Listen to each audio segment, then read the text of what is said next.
कितना भी पकड़ो फिसलता जरूर है। ये वक्त है साहब बदलता जरूर है। तो वक्त बदला है बिहार के राजनीति में चिराग पासवान का।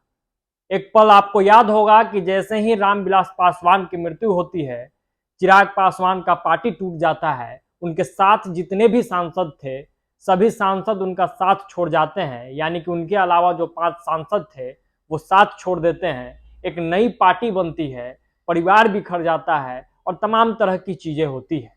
और ऐसा लगता है कि चिराग पासवान की राजनीति जो है वो खत्म हो गई है, उनकी पार्टी जो है वो खत्म हो चुकी है। इस बीच भाजपा का साथ भी कहीं ना कहीं छूट जाता है। और इन तमाम चीजों के बीच चिराग पासवान वापस आते हैं, आशीर्वाद यात्रा होता है, लगातार बिहार में मेहनत करते हैं, बिहार के हर एक इलाके में जाते हैं, वहां के लोगों से मिलते हैं, पार्टी को मजबूत करने की कोशिश होती है, पार्टी में लोगों को जोड़ा जाता है। और इस सक्रियता के बीच, बिहार के लोगों के बीच रहकर, बिहार के लोगों की आवाज को उठाते उठाते चिराग पासवान अपने आप को बहुत हद तक बिहार के राजनीति में स्टेबल कर लेते हैं, बहुत हद तक बिहार के राजनीति में चर्चा का विषय बने रहते हैं। इसका परिणाम यह होता है कि चिराग पासवान वापस से दोबारा उठ खड़े होते हैं। और जिन जिन सांसदों ने इन्हें छोड़ा था, वो सांसद आज लगातार इनसे मिल रहे हैं, टिकट के लिए मिन्नतें कर रहे हैं और कोशिश कर रहे हैं कि चिराग पासवान मान जाए और आगामी जो 2024 का लोकसभा चुनाव है उसमें हम पे नजर बनाए रखे, हमें टिकट मिल जाए। जी हाँ, जो भी सांसद थे उसमें से 2 सांसद अभी लगातार चिराग पासवान के टच में है। जब से एनडीए की बैठक हुई है और बैठक के दौरान मोदी का गले लगाते हुए तस्वीर आया है और ये खबरें निकल के सामने आई है कि चिराग पासवान ने जो कुछ भी शर्त एनडीए के समक्ष यानी भाजपा के समक्ष रखा था, भाजपा ने उन तमाम शर्तों को मान लिया है। और उस शर्त में एक बात यह थी कि उन्हें 6 लोकसभा सीट चाहिए था और 1 राज्यसभा का सीट चाहिए था। और इसके बाद एक खबर यह भी निकल के आई कि रालोजपा यानी कि पशुपति पारस गुट वाला जो लोजपा है उसमें सीटों की कटौती होगी और रामविलास गुट वाले यानी कि रोजपा रामविलास, जो कि अभी जिसके अध्यक्ष चिराग पासवान है, उनको वो जो सारी सीटें हैं वो मिल जाएगी। तो इन खबरों के बीच लगातार जो 2 सांसद है रालोजपा के, एक है बीना देवी जो कि वैशाली से सांसद है, 2019 में वैशाली से जीत के आई है, रघुवंश बाबू को उस समय उन्होंने चुनाव हराया था। उसके बाद एक सांसद है खगड़िया के चौधरी महबूब अली कैसर, दोनों लगातार चिराग पासवान से टच में है।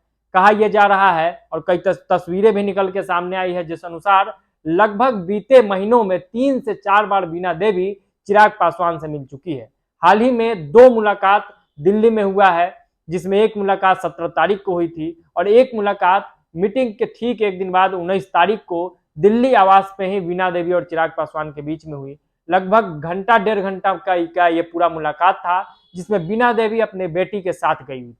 इससे पहले बीना देवी का मुलाकात 17 तारीख को हुआ था और उससे पहले एक बार पटना आवास पर भी देर रात लगभग 11 साढ़े 11 के करीब और ये मुलाकात हुई और ये मुलाकात लगभग 1.5 घंटा की रही थी, लंबी बातचीत हुई थी, जिससे ये अंदाजा लगाया जा रहा है कि बीना देवी चिराग पासवान के टच में रहना चाहती है और ये चाहती है कि उनका टिकट लोजपा रामविलास से कंफर्म रहे।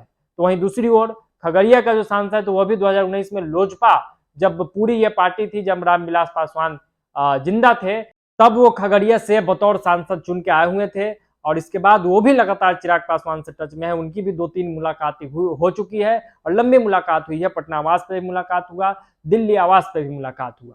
तो कुल मिला के बात यह है कि जिन जिन लोगों ने चिराग पासवान को उस मुश्किल घड़ी में छोड़ के गए थे, वो लोग अब धीरे धीरे चिराग पासवान से जुड़ना चाह रहे हैं। जो लोग ये मान चुके थे कि चिराग पासवान खत्म हो चुके हैं, चिराग पासवान की राजनीति खत्म हो गई, उनकी पार्टी खत्म हो गई, वो फिर से उनके पार्टी में जुड़ने को लेकर तमाम जो प्रयास है वो कर रहे हैं, लगातार मीटिंग्स कर रहे हैं। तो कुल मिला के ये जो वक्त चिराग का बिखर गया था वो वक्त अब बदल गया है और राजनीति में फिर से चिराग पासवान की जबरदस्त एंट्री हो गई है, फिर से लोजपा की जबरदस्त एंट्री हो गई है। और अब देखना दिलचस्प होगा, ये जो तमाम नेता एक वक्त में चिराग पासवान को छोड़ के गए थे, चिराग पासवान सिर्फ फोटो ही उनके साथ खिंचाते हैं या उन्हें पार्टी में भी शामिल कराते हैं, और पार्टी में अगर शामिल करा देते हैं तो उन्हें टिकट देते हैं कि नहीं, ये आगे का मामला है। लेकिन दिलचस्प बात है, आगे क्या कुछ होगा ये देखना बड़ा दिलचस्प रहेगा। आप क्या कुछ इस पूरे मुद्दे पर सोचते हैं, कमेंट बॉक्स में अपनी राय और प्रतिक्रिया जरूर दीजिएगा। अभी के लिए इतना ही, दीजिए इजाजत। अगर आप हमें फेसबुक पेज पे देख रहे हैं तो हमारे पेज को फॉलो कर ले, अगर यूट्यूब चैनल पर देख रहे हैं तो हमारे चैनल को सब्सक्राइब करना ना भूले और इस वीडियो को ज़्यादा से ज़्यादा लोगों तक शेयर जरूर कीजिएगा। बहुत बहुत धन्यवाद। जय बिहार।